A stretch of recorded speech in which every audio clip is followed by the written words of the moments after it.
Hey guys, welcome back to Creative Visuals. If you're new here, my name's Kumi, and on this channel we talk about everything to do with photo, video, and media just in general.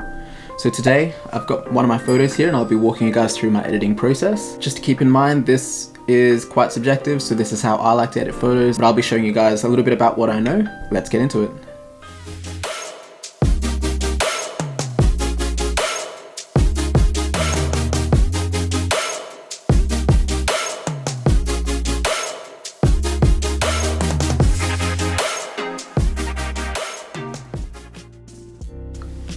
Alright, so we're in Lightroom and we've got an image open. This is from a shoot a few months ago. It's one of my friend's Audi S1. There's a few things you can do to start off. So keeping in mind that every single time you edit, it's subjective. So what I think looks good may not be what you think looks good. So just keep that in mind.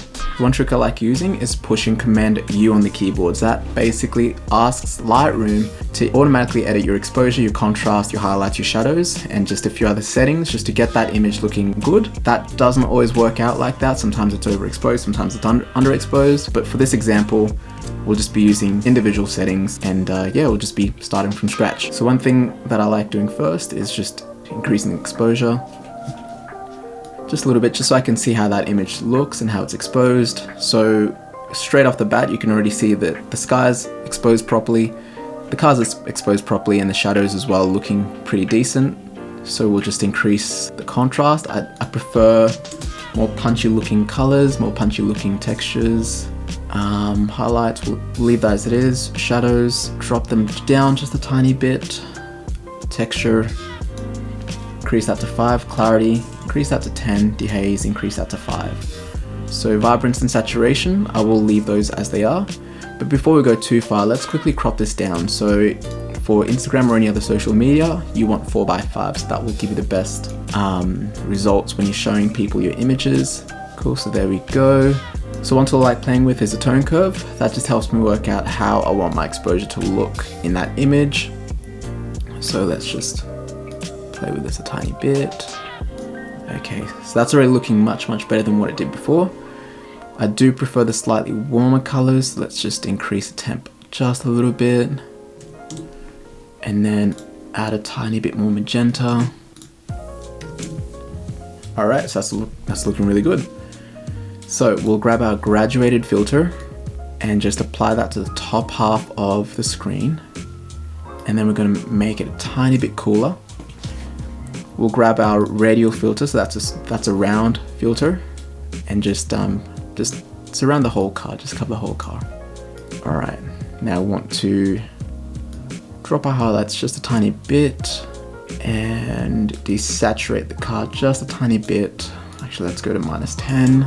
That's looking really good. We'll grab our graduated filter again and just apply it to the bottom half of the image, and we'll just make that part a little bit warmer. So just go 5. Now let's go 2, just a tiny bit. Awesome. Okay, so that's looking really good. So from here, we want to increase the luminance in the blues just to bring out those blues a tiny bit in the aqua. We want to drop the saturation in the greens, increase the saturation in the oranges and the reds. Okay, and the final thing we'll do in Lightroom is just a little bit of vignetting, just around those corners. Let's go -5. -5 looks good. Alright, so that's looking considerably better than what it did before. It's looking much better. From this point, we're going to open Photoshop. So you can go into Photo, Edit in Photoshop. So what we're going to do from here is we're going to grab our quick selection tool, there it is, and we're just going to highlight our wheels. That's fine if it just goes slightly over, that's fine. Alright, so once we've got that selected, we'll hop into our curves. Just drop the shadows just a tiny bit. And then increase the high, so that will bring the silver details out in the wheels. Alright, using the same selection tool, we'll highlight the headlights and the other one. Okay, and once we've got the headlight selected, we'll hop into curves. and just increase the shadows just a tiny bit. And then if you see where it says RGB, click that, hop into blue, and then just increase the blue shadows a little bit, and then hop into the highlights. Just a tiny bit, just to bring out the blue in those headlights there. Actually, let's drop it down a tiny bit. Cool. All right, so that's looking really good so far. All right, so what we're going to do is we'll highlight the sky using the same selection tool, hop into color balance. Let's bring a bit of color into the sky. So let's add a bit of magenta, maybe a tiny bit of yellow, tiny bit of red. Awesome. And then do the same thing for the water. But what we'll do is just add maybe a tiny bit of blue, maybe a tiny bit of green, and a tiny bit of cyan. Alright, so what we'll do now is grab the lasso. So let's use just a normal lasso.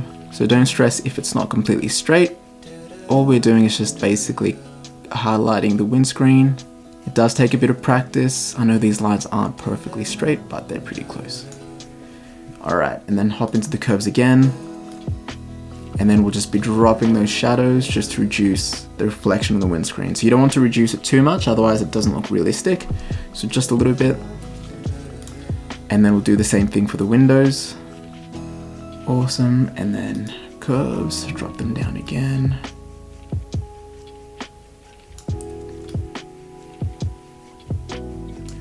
Awesome. Okay, super happy with that so far. What we could probably do now is maybe get the selection tool again and highlight just the grass, just the pavement, just everything around the vehicle, just like that. Let's just deselect the car. We don't want to change too much of how that looks at the moment. Okay, and then we'll go into vibrance and just add a bit of saturation, 5 and +5. Cool. All right, I've just saved that. Now let me quickly show you guys what it looked like before and what it looks like now. Okay, so we've got Lightroom open. So we've got the before and we've got the after. So I'm pretty happy with that. So we've got all the colors sort of exposed properly, and it's looking really good. So super happy with that. So if you've stayed this long, really appreciate that. And if you haven't subscribed yet, make sure you push that button just below. If you've enjoyed the video, push that like button. I'll try and share with you guys things like this every now and then. If you have any questions, post them below and I'll respond to every single one of them. Catch you guys next time. Bye.